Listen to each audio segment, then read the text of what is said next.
প্রিয় শিক্ষার্থীরা, আমি নাহিদা আক্তার সিরাজ মিয়া মেমোরিয়াল মডেল স্কুলের পক্ষ থেকে তোমাদের জানাই আন্তরিক শুভেচ্ছা। আশা করছি সকলেই ভালো আছো। কোভিড-19-এর কারণে দীর্ঘদিন যাবৎ শিক্ষা প্রতিষ্ঠানগুলো বন্ধ রয়েছে, আর এই অবস্থা আরও কতদিন চলবে এই মুহূর্তে তা বলা বেশ কঠিন। চলমান এই অবস্থায় তোমাদের শিক্ষা জীবনে মারাত্মক বিপর্যয় নেমে এসেছে। শিক্ষা জীবনের এই চরম ক্ষতি কিছুটা হলেও লাঘব করার জন্য Siraj Mia Memorial model school YouTube চ্যানেলের মাধ্যমে পাঠদান কার্যক্রম শুরু করেছে, যা ইতোমধ্যেই তোমরা অনুসরণ করছো। আমি নাহিদা আক্তার ষষ্ঠ শ্রেণীর বাংলাদেশ ও বিশ্ব পরিচয় বিষয় শিক্ষক। আজ আমি উক্ত বিষয়ের একটি অধ্যায় নিয়ে আলোচনা করব। তা হল চতুর্থ অধ্যায়, বাংলাদেশের জনসংখ্যা পরিচিতি। এই অধ্যায় পাঠ থেকে আমরা জানতে পারব জনমিতি কি, বাংলাদেশের জনসংখ্যা পরিবর্তনের প্রভাব বিস্তারকারী উপাদানসমূহ, জন্ম, মৃত্যু, স্থানান্তর গমন সম্পর্কিত তারতম্যের কারণ ও প্রভাব, জনসংখ্যা তথ্যের উপস্থাপনে সংখ্যাতাত্ত্বিক কৌশল প্রয়োগ। তাহলে চলো আমরা এক এক করে বিষয়গুলো আলোচনা করি। প্রথমে আমরা আলোচনা করব জনমিতি কি। জনমিতি শব্দটি বিশ্লেষণ করলে আমরা দুটি শব্দ পাই, একটি হচ্ছে জন আর একটি হচ্ছে মিতি। জন অর্থ ব্যক্তি বা মানুষ এবং মিতি অর্থ পরিমাপ বা বিবরণ বা পরিমাণ। তাহলে জনমিতি বলতে যা বোঝায় তা হচ্ছে জনসংখ্যার পরিমাপ বা বিবরণ। জনমিতিকে আমরা জনবিজ্ঞানও বলে থাকি। আরেকটু বিশ্লেষণ করে বলতে গেলে বলা যায়, একটি নির্দিষ্ট সময়ে কোনো স্থানে কতজন জন্ম নিল, কতজন মারা গেল, কোন বয়সের কতজন লোক আছে, কতজনের বিয়ে হলো, কতজন অন্য স্থানে চলে গেল কিংবা কতজন অন্য স্থান থেকে এলো, তা গণনা করে বের করা যায়।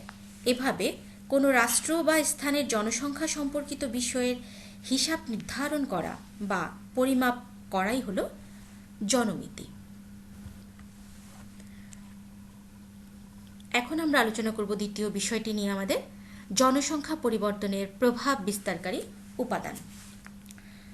আমরা একটি পরিবারে বাস করি। ঠিক আমাদের পরিবারের মতো আশেপাশেও রয়েছে অসংখ্য পরিবার, কিন্তু সব পরিবারের সদস্য সংখ্যা কি এক? মোটেই নয়। কোনো পরিবারের সদস্য সংখ্যা 4, কোনো পরিবারের 5, কোনো পরিবারে হয়তো তার চেয়ে কম, কোথাও তার চেয়ে বেশি। আবার কোনো পরিবারের সদস্য সংখ্যা কখনো আবার বাড়তে পারে, আবার কখনো তা কমে যেতে পারে। অর্থাৎ এই সংখ্যাটা পরিবর্তনীয়। আর এই পরিবর্তনটা কেন ঘটে? জন্ম, মৃত্যু, বিবাহ, স্থানান্তর, সামাজিক গতিশীলতা ইত্যাদি কারণে।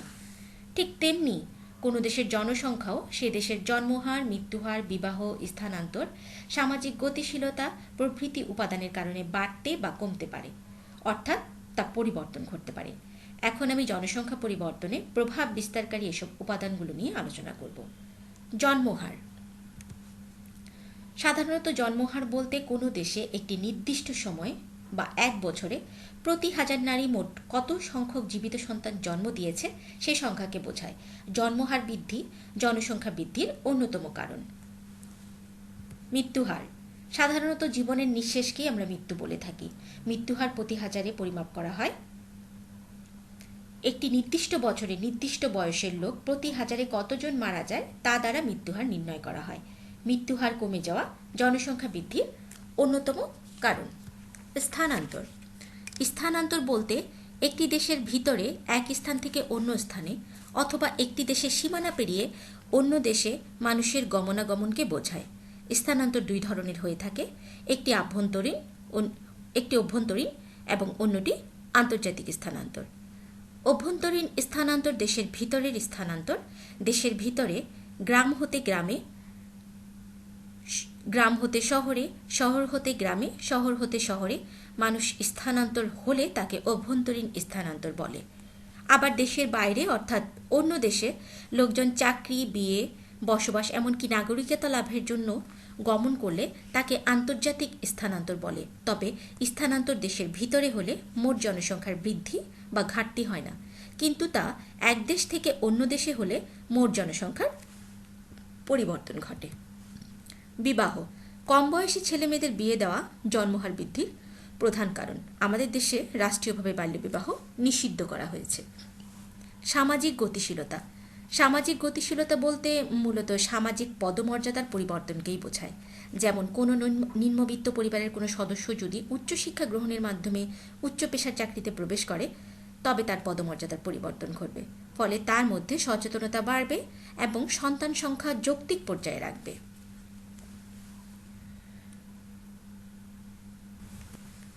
এরপর আমরা আলোচনা করব জন্ম, মৃত্যু, স্থানান্তর গমন সম্পর্কিত তারতম্যের কারণ ও প্রভাব নিয়ে। এই বিষয়টি আলোচনা করতে গিয়ে আমরা জন্ম, মৃত্যু ও স্থানান্তর এই তিনটি বিষয়কে আলাদা আলাদাভাবে আলোচনা করব। প্রথমে আলোচনা করছি জন্মহার তারতম্যের কারণ ও প্রভাব।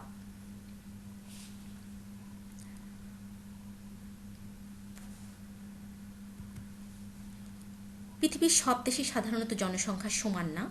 কোনো দেশে জনসংখ্যা বেশি, আবার কোনো দেশে সাধারণত এটা কম হয়ে থাকে।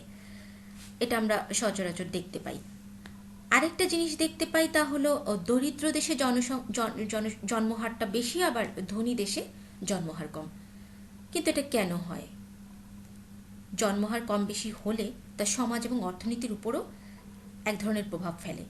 তো আমরা প্রথমেই আলোচনা করি জন্মহার তারতম্য কেন হয়, মানে কারণগুলো। বিভিন্ন কারণে জন্মহারের তারতম্য বা হ্রাস বৃদ্ধি ঘটতে পারে। কারণগুলো হতে পারে এমন, যেগুলো জলবায়ু, শীত প্রধান দেশের তুলনায় সাধারণত গ্রীষ্ম প্রধান দেশের জনগণের সন্তান জন্মদানের ক্ষমতা বেশি। এখানে জনগণ অল্প বয়সে সন্তান জন্মদান করতে সক্ষম হয়, মানে গ্রীষ্ম প্রধান দেশে। তাই শীত প্রধান দেশের জনসংখ্যা বৃদ্ধির হার কম, আর গ্রীষ্ম প্রধান দেশে এই হারটা বেশি। শিক্ষার অভাবে সাধারণ মানুষ হয় অজ্ঞ, কুসংস্কারাচ্ছন্ন ও রক্ষণশীল, ফলে জন্মহার বৃদ্ধির কুফল তারা বুঝতে অক্ষম হয়। জন্মহার বৃদ্ধি তখন রোধ করা কঠিন হয়ে পড়ে। অন্যদিকে উন্নত দেশে শিক্ষার হার বেশি, শিক্ষিত জনগণ আয়, ব্যয় ও ভবিষ্যৎ সম্পর্কে সচেতন, তখন তারা কম সন্তান নিতে আগ্রহী থাকে। কাজে শিক্ষার হার যখন বেশি হয় তখন জন্মহার কমে আসে। বাল্যবিবাহ ও বহুবিবাহ, কোনো সমাজে বাল্যবিবাহ প্রচলিত থাকলে দীর্ঘ বিবাহিত জীবনে জন্মহার বেশি হয়। বহুবিবাহ জন্মহার বৃদ্ধিতে গুরুত্বপূর্ণ ভূমিকা রাখে। আমাদের দেশে বাল্যবিবাহ নিরোধ আইন অনুযায়ী বাল্যবিবাহ শাস্তিযোগ্য অপরাধ। অনুন্নত জীবনযাত্রা, দরিদ্র মানুষের জীবনযাত্রা নিম্নমানের হয়। সন্তানের ভরণ পোষণ, শিক্ষা, চিকিৎসা ইত্যাদিতে তাদের বেশি অর্থ ব্যয় করতে হয় না। এ কারণে বেশি সন্তান জন্ম দিতে তারা কুণ্ঠাবোধ করে না। নবজাতকের মৃত্যু, যেখানে নবজাতকের মৃত্যু হার বেশি সেখানে বাবা মা সাধারণত জীবিত সন্তানের আশায় অধিক সন্তানের জন্ম দেয়। তাই নবজাতকের মৃত্যু হার বেশি হলে জন্মহার বেশি হয়। এই কারণগুলো ছাড়াও বলা যায় যে বৃদ্ধ বয়সে নিরাপত্তার অভাব, পুত্র সন্তান কামনা, এ সকল কারণেও জন্মহার বেড়ে গিয়ে থাকে। এখন আমরা আলোচনা করব জন্মহার তারতম্যের প্রভাব।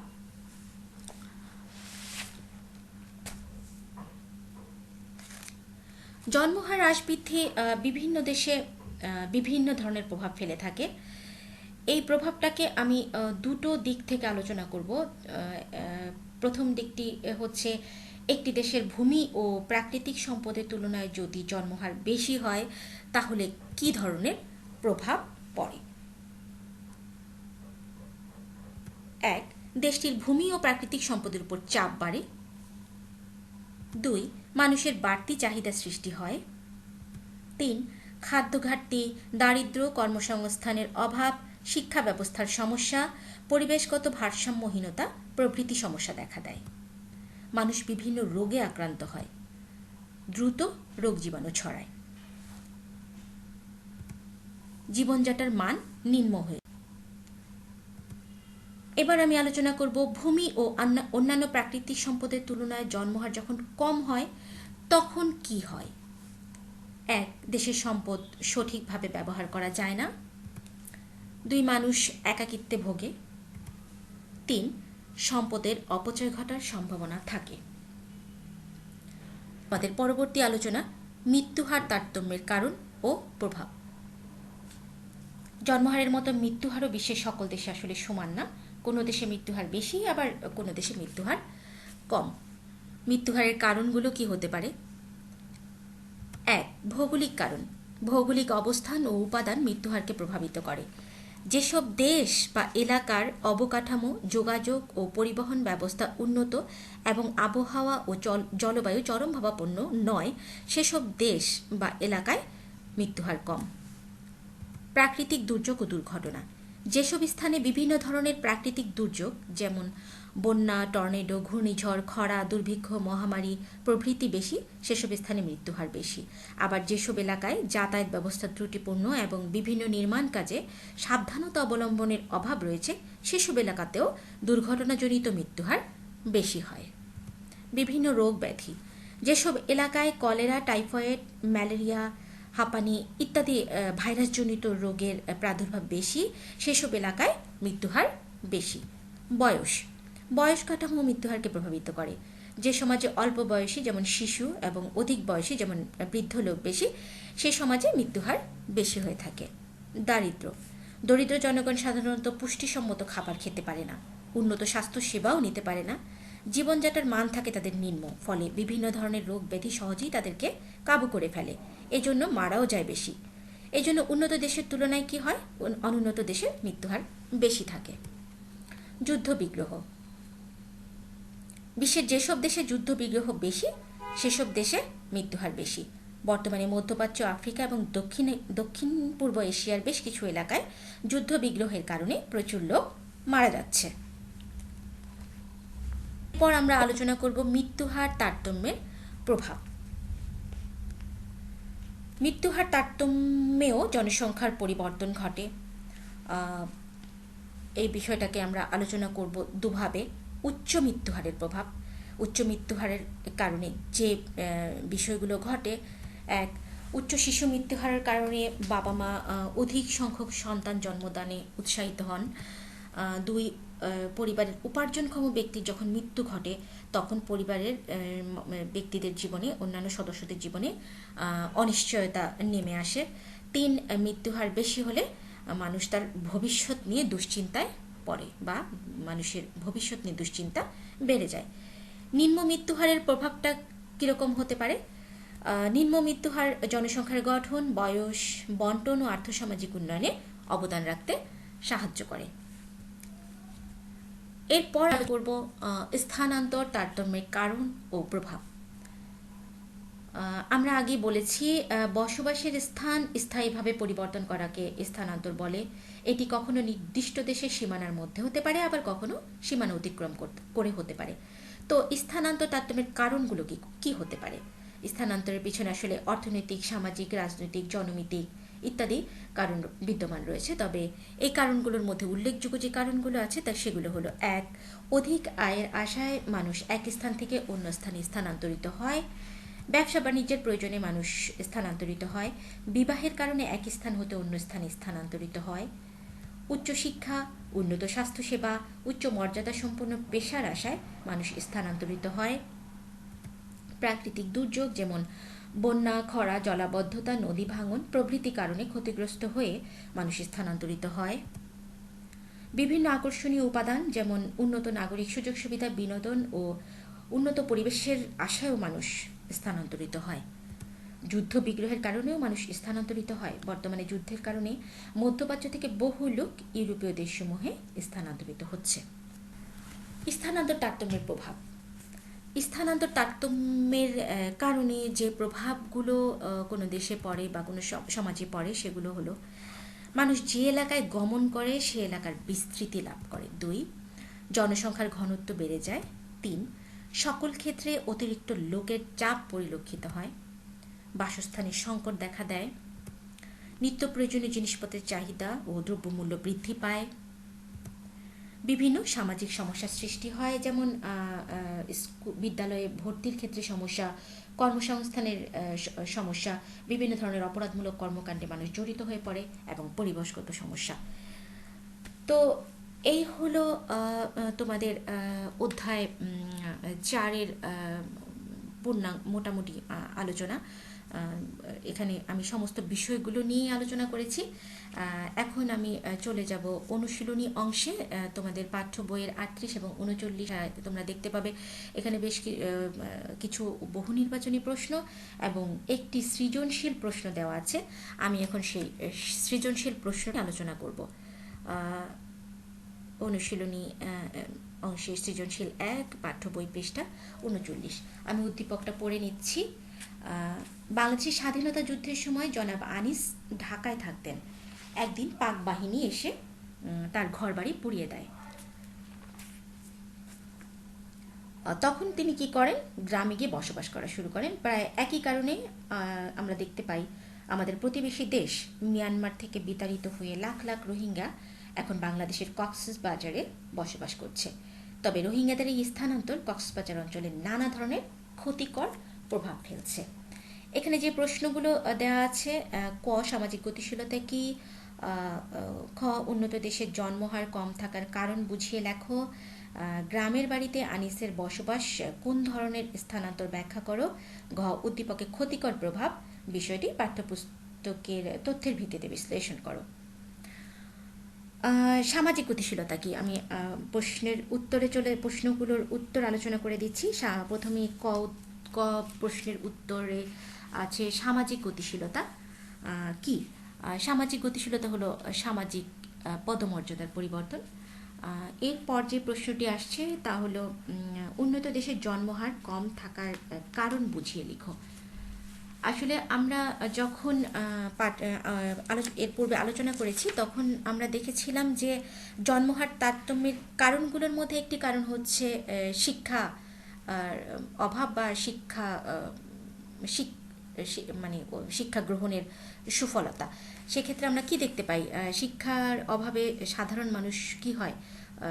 অজ্ঞ হয়, কুসংস্কারাচ্ছন্ন এবং রক্ষণশীল হয়। ফলে জন্মহার বৃদ্ধির যে কুফলগুলো রয়েছে তার সে বিষয়টা সম্পর্কে অজ্ঞ থাকে। তখন জন্মহার সাধারণত রোধ করা কঠিন হয়ে পড়ে। আর উন্নত দেশে শিক্ষার হারটা বেশি, যে কারণে শিক্ষিত জনগণ আয় ব্যয় এবং তাদের ভবিষ্যৎ সম্পর্কে সচেতন থাকে, তাই তারা সন্তান নেয় কম। আর এই কারণেই শিক্ষার হার যেখানে বেশি সেখানে জন্মহারটা কম। আর উন্নত বিশ্বে যেহেতু শিক্ষার হার বেশি, সে কারণেই মানুষ শিক্ষিত এবং সচেতন এবং এই কারণেই তাদের জন্মহার কম। এবার চলে যাচ্ছি গ নম্বর প্রশ্নের উত্তরে। গ্রামের বাড়িতে আনিসের বসবাস কোন ধরনের স্থানান্তর?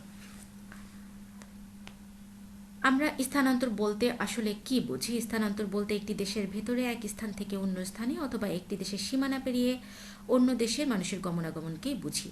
তার এই স্থানান্তর সাধারণত দুই ধরনের হয়ে থাকে, একটি অভ্যন্তরীণ স্থানান্তর আর একটি আন্তর্জাতিক স্থানান্তর। অভ্যন্তরীণ স্থানান্তরটা কি? অভ্যন্তরীণ স্থানান্তর হচ্ছে দেশের ভেতরের স্থানান্তর, মানে হচ্ছে গ্রাম হতে শহরে, গ্রাম হতে গ্রামে, শহর হতে গ্রামে, শহর হতে শহরে। তো আনিস কি করলো?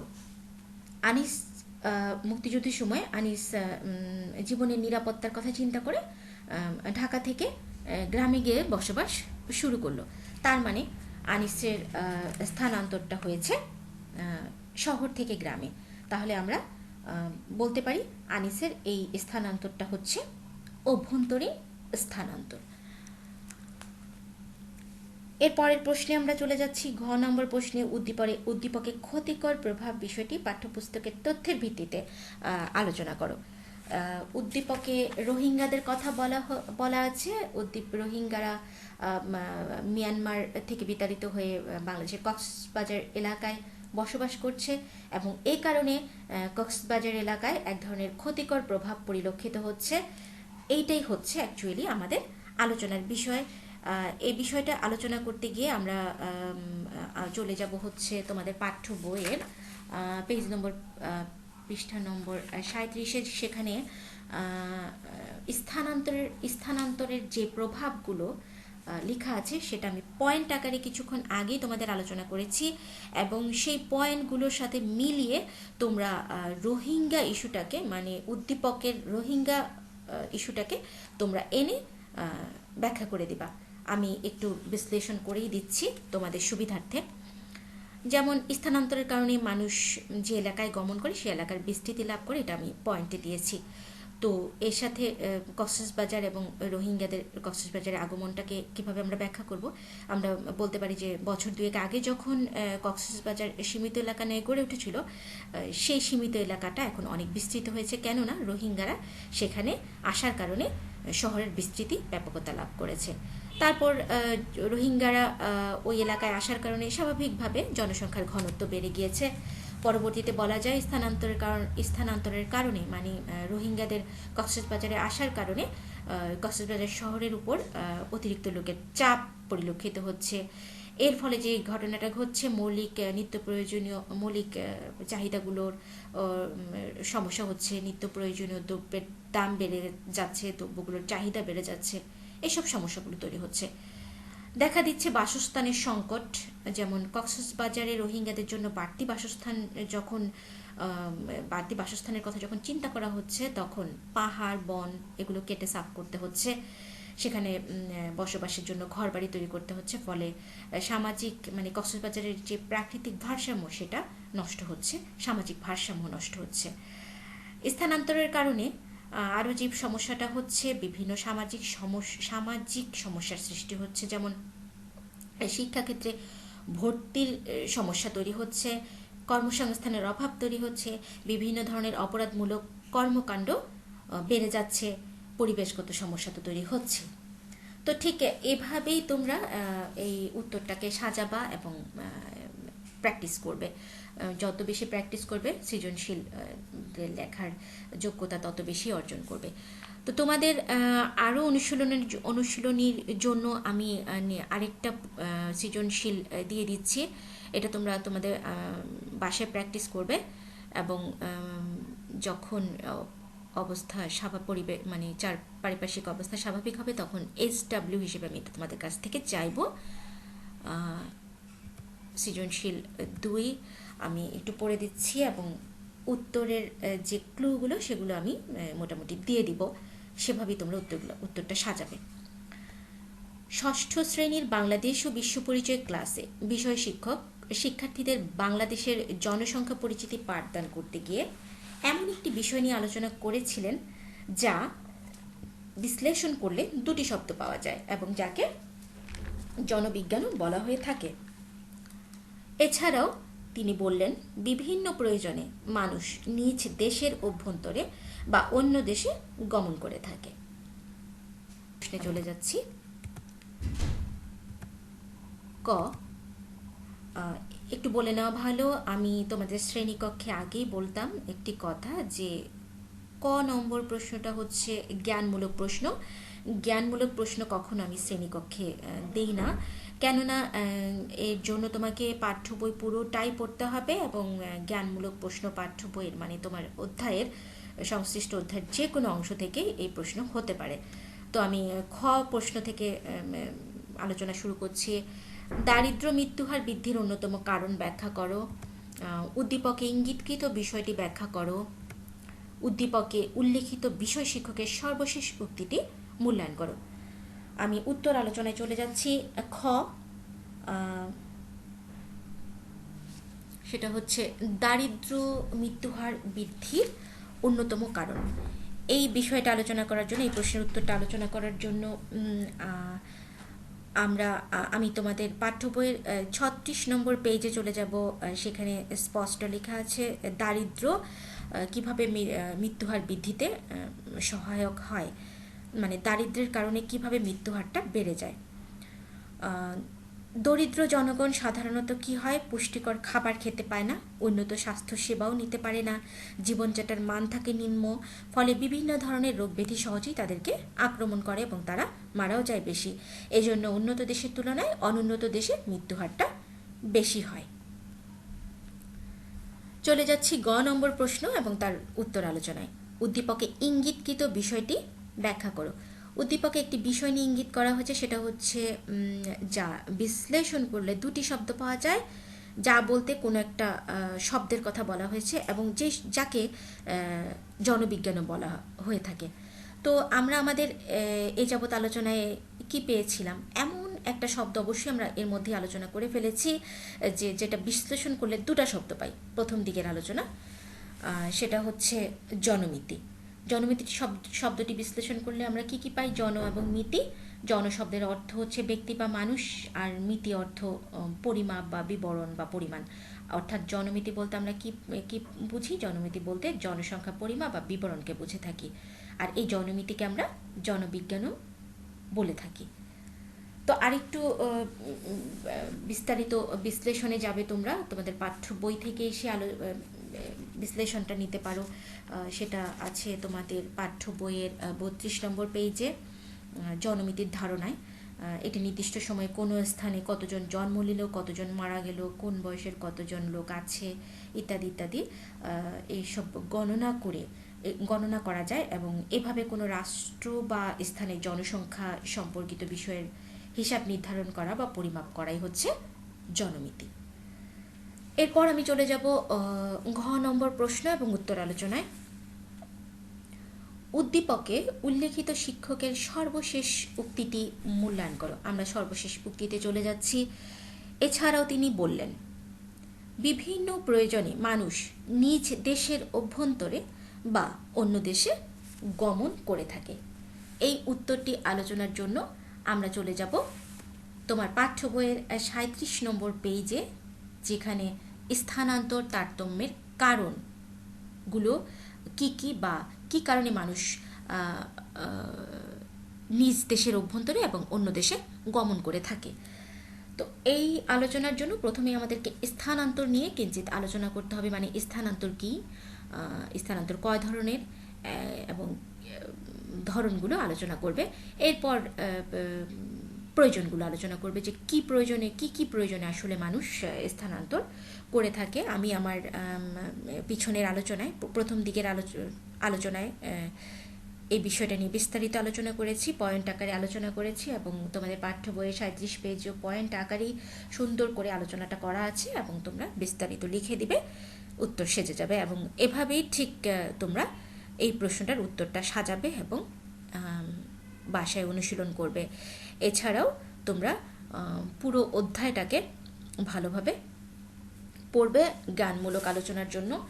আর পুরো অধ্যায়টা পড়লে অ্যাকচুয়ালি সৃজনশীল আমি মাত্র পাঠ্য বই থেকে একটি এবং আরেকটা আমি নিজে থেকে দিলাম। এছাড়াও আরও অনেক ধরনের উদ্দীপক দিয়ে সৃজনশীল তৈরি করা যায়, কিন্তু তুমি যদি প্রত্যেকটা অংশ খুব ভালোভাবে মনোযোগ দিয়ে পড়ো, তাহলে সৃজনশীল যে অংশ থেকেই হোক, যে অংশ নিয়েই করা হোক, তুমি প্রশ্ন ধরতে পারবে এবং উত্তর করতে পারবে, কোনো সমস্যা হবে না বলেই আমার বিশ্বাস।